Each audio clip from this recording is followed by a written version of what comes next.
Hello, and welcome to our Gas Detection Technologies overview. My name is Dave Opheim, and I'm a Business Development Manager at MSA. The first gas detection technology we'll talk about today is the flammable or combustible gas detection. And as shown in the upper left-hand panel, the first gas detector was a candle on a stick. And this was in the coal mining days.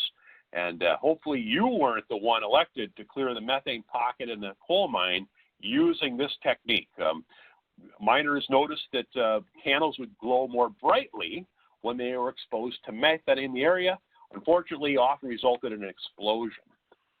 Canaries were also used, as shown in the upper right, to detect low oxygen conditions in those coal mines. Luckily, that didn't result in loss of human life. Of course, the canary often gave his life up to save human beings, but it wasn't quite as lethal to human beings. However, because of the problem around gas explosions, the candle on a stick method of detecting gases evolved to a safer implementation, and that is the handheld flame lamp shown at the bottom. And the next slide will give you a little detail into how those are built. So as shown on the left, this handheld flame lamp consisted of a cotton reservoir, a fuel reservoir at the bottom, much like a Bunsen burner, a wick within a gas enclosure, allowed the miner to see that flame. And then up at the top, you had a flame arrestor, consisted of a wire gauze and a metal bonnet and a little handle, and that would allow the vapor, a surrounding vapor, to contact that flame in the chamber without igniting the surrounding atmosphere. And the photographs on the right show basically how that flame appearance changes as the methane concentration by volume increases from 0 up to 4% in the lower right. And you can see that that flame gets larger and more visible as the methane concentration increases. And remember, this is all below the explosive limits. So theoretically, this would not, the methane around that lamp would not explode. But this is, again, kind of showing you the heat of combustion of methane or hydrocarbons on a hot source like a flame. If we fast forward to today, we offer the users a technology using this whole similar concept, and that's the catalytic bead sensor, where instead of the open flame, we're using a little pellister, a pelletized resistor, which is a hot wire filament, and this active bead or active detector bead, it actually catalyzes or burns the gas molecules in the surrounding atmosphere. There's a complementary bead, or called a compensator or reference bead, that stabilizes this reaction in the Wheatstone circuit. So it compensates for changes in operating temperature, hot to cold, or humidity and elevation as well. It still uses a flame arrestor. Now, this is more of a stainless steel frit, as shown in the bottom lower left corner there. We've got a stainless steel flame arrestor. It prevents the sensor from igniting the surrounding gas should it be explosive concentration. And then the photographs on the right show you those little beads and how actually in the lower right, how it can become really hot, almost red hot, when there are gases present. The benefits of this sensor are that they're fundamentally accurate. The process variable millivolt signal out is linear without any microprocessor. They have a wide operating temperature range and surprisingly good service life. The next slide shows you a little graphic depiction of their signal output. So again, I mentioned they're fundamentally accurate, and this shows you as on the vertical axis the signal in millivolts, the gas concentration across the horizontal, and that the output is fundamentally linear. Usually you calibrate these sensors at the midpoint of the measurement range, roughly 50% LEL, although there is some tolerance there. But the key point here is that depending on the type of gas you're sensing with this sensor, be it methane or hydrogen, you get a lot of signal, comparatively higher compared to like solvent vapors, which can be quite a bit lower. So the key point here, users must calibrate each catalytic bead sensor using the proper gas type for the gas to be detected. And it's also important to remember that these sensors need to be calibrated on a routine basis to ensure proper sensitivity and sensor health. And that cost of ownership actually set the stage for a newer technology that basically kind of leveraged some of the weaknesses and turned them into strengths. And that's the next slide, which is the infrared measurement. And so this slide is showing you the fundamental absorption signatures of different gases and vapors. And on the horizontal axis, we have light wavelength. On the vertical axis, we have the amount or in percent of light absorbed.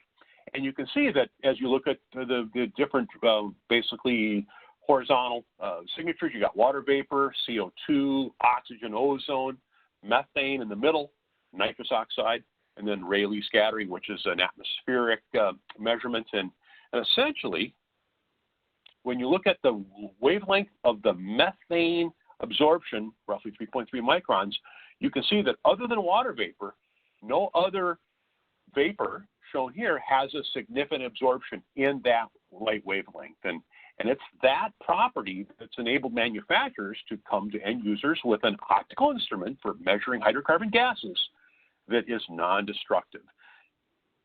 And they're built, basically, I'll show you how they're built on the next slide. So these non-dispersive infrared gas detectors consist of some main components, and they're common to almost every instrument. And up in the upper left, you've got a lamp, an incandescent infrared source. You've got a measurement chamber in the middle where the vapor of interest has to permeate or diffuse into where an absorption occurs. You've got some sensors and with optical bandpass filters, basically close coupled to each of those. And those filters allow these sensors to measure different light wavelengths. The active measurement chamber, active measurement frequency will be is noted by that red filter, and then our offset or reference wavelength of light will be denoted by the green colored filter on that sensor. Those sensors, once there's a signal there, they'll route those signals into a microprocessor where an algorithm is run, and then a gas measurement signal will be routed out to a signal receiver that is proportional to the vapor concentration in the measurement chamber. So basically what happens is that the lamp energizes, it lights up that chamber towards those sensors, and when you have, and again, as I talked about, the filters allow the specific measurement of the light frequencies that we need to measure those gases. And I think I have a little animation here showing you how the gas cloud of interest then permeates into that measurement chamber and allows that those sensors to measure the light level. And what's happening here is that the lower the active measurement channel, the greater the gas concentration. So there's actually a ratiometric measurement going on here. Now it's interesting because you can package instruments using this principle of measurement in two different ways, as shown on the next slide. We can package these instruments in a point configuration, a point detector, where we're using a mirror to reflect the light from the lamp, basically through the chamber and then back through the window to our sensors. And now we can basically have a small, compact, and very, very accurate instrument installed in the field. The other way you can package these is in an open path system. And here the lamp is extracted out of the instrument into a separate transmitter module, and actually it's a much more powerful lamp using a xenon transmitter typically, or xenon bulb typically. And now the energy is transmitted to a receiver module that can be up to 100 plus meters away, and it's perfect for linear fence line or basically equipment monitoring where you've got a straight line of sight, and any gas cloud in that area intersecting that light beam gets detected, and a measurement variable is routed then to your signal receiver, representing that gas concentration. So that's a quick summary of your combustible gas technologies. The next slide will do a quick comparison of cat feed versus point IR. So with catalytic sensors, you have a lower initial cost. You have a sensor whose one of the key strengths is the ability to detect almost all hydrocarbons and hydrogen gas. But remember, it requires a regular routine calibration in the field because they're not fail-safe. What that means is they can be poisoned by contaminants like silicones and corrosive materials. They do require air for an accurate measurement, so they're not suitable for low oxygen conditions. And because they're destructive, they have to burn the gas to measure it. They have a limited lifetime expectancy, in the best case, 3 to 5 years. Now, point IR detectors have a higher initial cost of procurement, and again, they're not useful for hydrogen gas, but the key benefit here is they're fail-safe. Since it's a non-destructive measurement, they don't have to burn anything. There's no basically high heat levels being generated. They require less frequent calibration, and also they're immune to poisoning. Again, being a non-destructive technology, the oxygen level does not factor into the measurement, so no O2 is okay for IR detectors, and they can be very, very fast because the absorption occurs very quickly. In fact, 90% of full scale, they can be at 2% response time, or 2 seconds response time to that T90 gas concentration. And 10-year warranty is a very common capability because of that reliability. Now, the next slide is going to compare point to open path technology. So point detectors are a very traditional method of detecting flammable gases, and most end users kind of get it, that the point detector's signal, the process variable signal, is directly proportional to the concentration of gas in that sensing chamber and represents the gas concentration of the cloud at that point.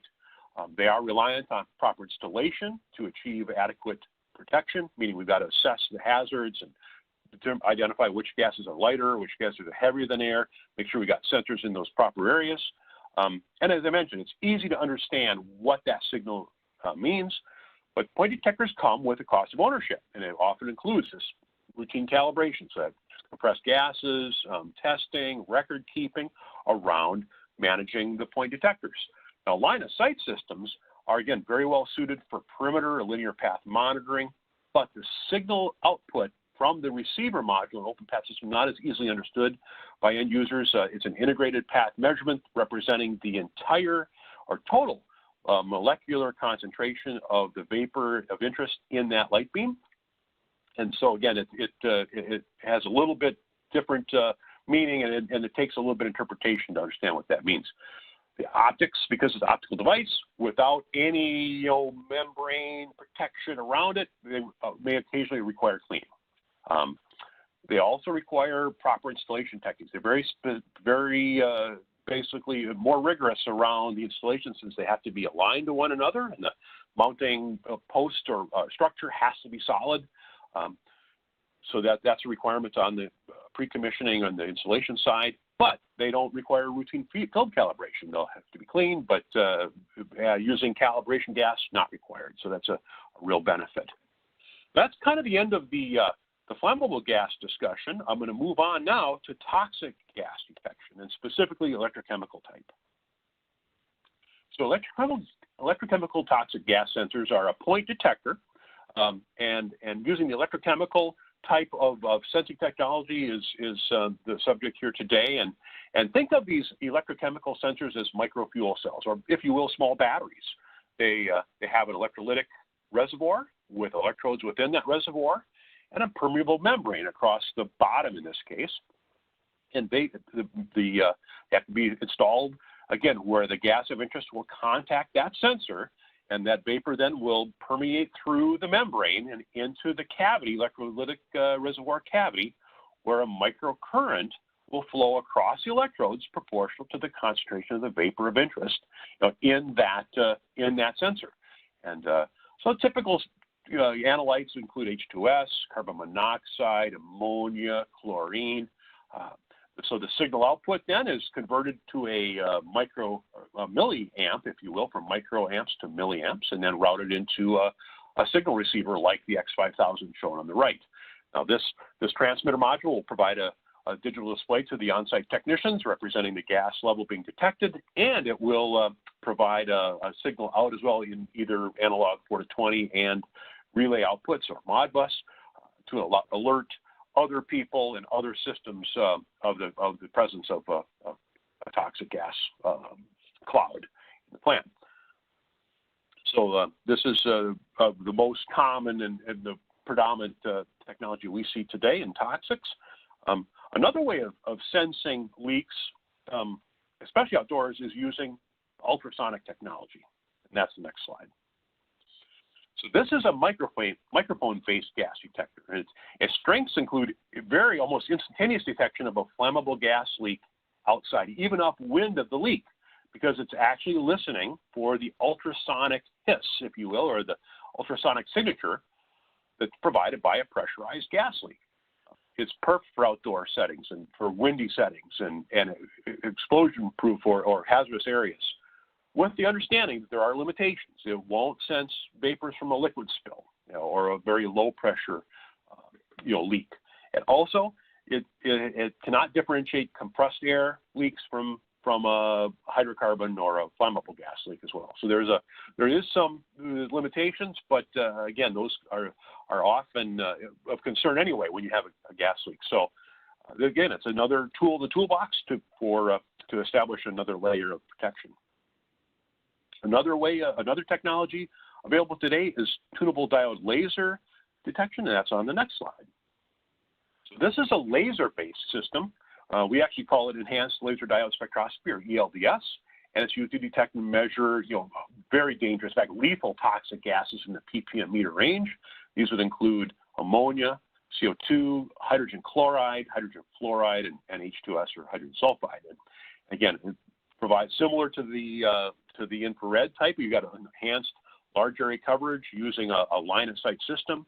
It can be very fast to respond, and even has the capability of sensing some flammable gases, especially methane, ethylene, and sour gas. But its key strength really is its toxic gas detection capability for these horribly lethal gases, and it's without the requirement of calibration and the ability to protect a significantly large area against these gases, which up till now had to be basically protected using a point detector. So that's kind of it as far as our today's discussion on gas detection. The next slide is going to do a quick summary. With Cat Bead being a point detector for general, flammable or combustible gas sensing. Optical infrared being the next evolution in gas detection for flammable gases in both point and open path configurations using non-dispersive IR for hydrocarbon gases only. That's the limitation there. Electrochemical gas sensors are commonly used for sensing, point detection for specific toxic gases and oxygen depletion. Ultrasonic / acoustic gas detectors are the microphone-based point detector for acoustic sensing of pressurized gas leaks. And then you've got the tunable diode laser, the ELDS gas detector, an open path system for sensing of specific toxic or hydrocarbon gases. There is one other configuration I want to talk about before I wrap it up today, and that's the gas sampling option. And then oftentimes in industrial settings, you have really challenging areas or environments that need to be monitored for a gas leak or a hazardous gas presence.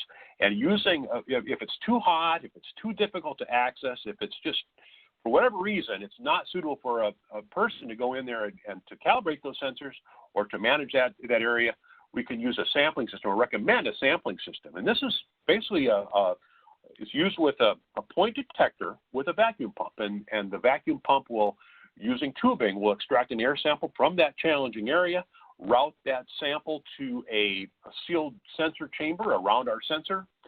The measurement will occur within that chamber, and then the vacuum pump will exhaust that gas, that sample stream back to the area from where it was extracted. So it's a way of essentially enabling detection in a very difficult, challenging environmental area.